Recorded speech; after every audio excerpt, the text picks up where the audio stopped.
Second part tayo ng Vietnam vacation namin mga mamshi kong pretty. So ayan, palabas kami ngayon ng Hanoi, Vietnam dahil pupunta po kami sa sikat na puntahan dito, ang Halong Bay. So ayan, nandito na po kami sa bus. Ayan po yung lugar, o di ba parang Pilipinas lamang po talaga dito sa Vietnam. And then ayan po ang aming poging tour guide po guys. So chika-chika lamang po siya kung ano ang mangyayari at mga bawal at pwede po natin gawin sa Halong Bay. So ayan po guys, ang pinakamalaking river po dito sa Hanoi. O di ba ang ganda. Ang dami dito, puro tricycle po talaga dito guys. And then nandito na tayo sa NLEX. Charet. So ayan, nandito na tayo sa expressway po nila papuntang Halong Bay. Mga 1 hour and a half po yung biyahe po. And then yun po. Ayan po, ang gaganda po ng lugar po dito guys. And then po guys, nag-stop over na rin po kami kasi bawal pong kumain dun sa bus. So ayan, yung iba po, nag-CR and then ako dito tumambay, nag-yosi at saka kumain ng Berry Light. So while waiting kay mother kasi nagwiwi po siya. Ayan, nakita nyo, puro bus yan papuntang Halong Bay. Ang dami talagang turista. Diba? So ayan po guys, kain-kain lamang po tayo ng bread dito sa labas kasi nga bawal nga kumain doon sa bus, nakakaloka, nakakagutom, ewan ko ba kung bakit. So bago makarating sa Halong Bay, dumaan muna ang bus dito sa Legend Pearl. So ayan, ang dami po ditong sea pearl, iba-ibang klaseng pearl, pero hindi naman ako makabili kasi ang mahal. So ayan, gala-gala na lamang po tayo. Ayan po yung mga shell, naubos na po nila. Charet. So ayan po guys, yung mga yung mga shell po guys, may mga pearls po yan sa loob. And then ito po yung iba-ibang pearls po mga nandito, oyster, okaya, South Sea at Tahiti. Ayan po guys, ang iba-iba pong klaseng pearl. Ay, shell pala, charet. So ayan po guys, and then ipapakita rin po dito kung paano po nilalagay or kinukultured po ang pearl. So ayan po yung mga gamit po nila. O diba, sarap kainin, lagyan ng suka, charet. Ayan si ate, no, opera na po yung isang pearlas. O diba, sundot na sundot si ate dyan sa isang shell na yan. Hindi ko alam kung ano ang ginagawa. Basta't meron siya dyang parang sago na something na inilalagay na color puti. So parang kinukultured niya para maging pearlas.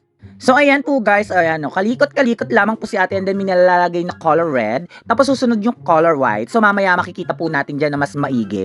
So ayan po guys, tapos ayan no, lagay-lagay lamang diyan yung si ate, di ba? So ayan po guys, ito naman po yung ibang view. Ayan, makikita nyo po, talagang nilalagay nila. Ayan yung mga pearls, ang gaganda po guys. Tunay na pearls po yan. Gusto kong kumuha. Charet. Para lang siya mga sagot, di ba? Pero ang gaganda. Pag talagang sea pearl guys, ang ganda talaga. Ayan guys, di ba? Ayan yung nilalagay nila. Yung color white na yun ilalagay nila sa loob para siyang sago. Siguro yun yung magiging pearlas. Tapos may nilalagay pa silang color white. Tapos ayan, ilalagay lang nila diyan. Ewan ko kung buhay pa yan. Charet. So ayan yung mas malapit po guys. Ayan, binuka nila yung shell. Ayan yung kabibe. Tapos ayan, may nililinis sila or may binubuka dyan sa loob. Hindi ko alam kung ano yan. Tapos may kukunin dyan na color red, ilalagay doon sa loob. At saka yung color white, ilalagay din doon sa loob. Ayan no, nilagay na nila yung red. Tapos, yung color white na yun no, yung parang tapioca, ilalagay din nila yun sa loob ng kabibe. O diba? So feeling ko yun yung nagiging pearlas. So ayan po guys, ang paglagay po nila dyan. O diba? Ayan, tapos na. So, ayan, okay na siya. May kabibi, may pearls na siya sa loob. Ayan po guys, yung mga turista po. Ang dami namin dito. Yung iba kumakain, yung iba tinitingnan kung paano kinukultured yung kabibe. Tapos sa loob po guys, ayan, bentahan po ng mga pearl, mga sea pearl. Kaso nga lang po ang mamahal po guys. So, tingin-tingin lamang po tayo dyan. Bawal mag-video po dyan pero nakapag-video ko bago ko sawayin. O, diba? So, ayan yung mga pearls. Ang ganda-ganda mga mamsi. Gusto ko talaga ng time na yan na bumili kasi wala tayong pera pambili. Ayan ang ganda nun. Ang ganda ng crown, nakaka-Miss Universe. Ayan di ba ang gaganda ng kwintas, nakakamadam. Madam TC at your service. Charet. So nakikita nyo guys, yung mga bundok sa dulo na yun, ayun yung Halong Bay. Doon po tayo pupunta. Di ba? So I'm so excited na talaga makita ang Halong Bay, kaso nga lang ang problema po guys, umulan. Di ba napagkaswerte ng bakla?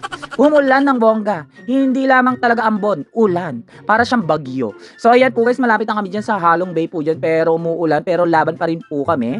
And then nakarating na po kami dito sa terminal. So ayan, while waiting po dun sa iba kasi sama-sama po kami dyan mga tourist po papunta ng Halong Bay. So ayan, ayun si Jowa, ayun yung mga ibang afam, iba-ibang lahi talaga, may mabango, may kauti, pero laban pa rin po kami. So ayan yung ticket po guys, papunta dun sa cruise. And then sinusundan lamang po namin yung aming poging tourist guide with the dinosaur. May hawak po talaga siyang dinosaur. Ang lakas talaga maging turista talaga, anek.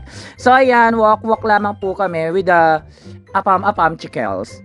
Ayan ayan yung mga cruise po nila guys. Akala nyo maliliit yan pero malalaki at magaganda po talaga sa loob. So ayan, nakikita nyo medyo humina yung ulan. So hopefully hindi siya magtuloy-tuloy. And then ayan po guys, papasok na po kami sa MRT. Ayan, papasok na kami. Para makapasok na rin ko po dun sa cruise, kinukuha na po yung ticket ni ate. Hello ate, you're so beautiful. Diba? Diba? Para lamang siyang konduktor. Charet, ayun si mother and excited na talaga siya. Diba? Ang gaganda. And then may mga bilihan na rin po dyan ng mga kung anek-anek, mga t-shirt, mga Kemelatik. Hindi kami bumili dyan kasi nga hindi naman namin na-expect na pwede palang maligo sa Halong Bay. So ayan yung pogi naming art chururu. And then ayan si Joshua nangunguna na. So ayan, Hong Hai. Charat. Ayan po yung loob po ng cruise. Ang ganda-ganda. O, diba? So pagpasok namin po dyan, meron na po talaga kaming upuan dyan para sa sa amin. Kasi bilang lamang po yan sa mga turista. So ayan, o, diba? Ang ganda ng lugar. First time ko talaga sakay dito sa mga ganitong cruise. So ayan po guys. Nakaupo na po kami, and then ang ganda po ng lugar, di ba, nakakasosyal. So may katabi kaming mga thunders, tiga Korea daw po sila. Ayan katabi ni Mama, feeling ko talaga magkakaroon ako ng another father. Charat! So ayan po, katabi ko po si Jowa, and then nagsiserve na rin po ng food dyan maya-maya dahil nagugutom na kami. Ayan, nakipagkwentuhan ulit po ang tourist guide namin, kung anek-anek po yung mga sinasabi. So hindi na rin naman namin naiintindihan. Charat! So, explain lamang po siya kung ano mangyayari po sa Halong Bay. So, ayun na nga po, dahil wala kaming pamalit, hindi kami makapag-swimming. So, ayan po guys, papunta na kami ng Halong Bay. Ayan, very nakaka-coron vibes po siya. And then, umaambun po talaga. And then, ito po yung mga food po na sinerve po sa amin. Parang lumpia, ayan, may mga seafood, may mga chicken, may mga gulay, may mga prutas. O, diba? Ayan, kumukuha na ng kanin si Mother with the Korean boys. Hi! O, diba? Mamaya, kaya na yan ni Mother. Tapos, ayan, with the gulay, with the fruits. O, diba? Laban siya. So, kain-kain muna po kami dyan habang umaandar po yung cruise papuntang Halong Bay. Si Joshua, konti-konti lamang po yan kumain, pero mamaya ubos na niya yan lahat. So, ayan po guys. So very nakaka-El Nido, very nakaka-Coron vibes po dito sa Halong Bay. Pero ako na po magsasabi, mas maganda talaga ang El Nido or Coron po doon sa Pilipinas kasi dito medyo malabo po yung tubig. So, ayan po yung sa taas po ng cruise. O, diba? Ang ganda po guys. Ang ganda mag-picture-picture po dyan and then tumambay.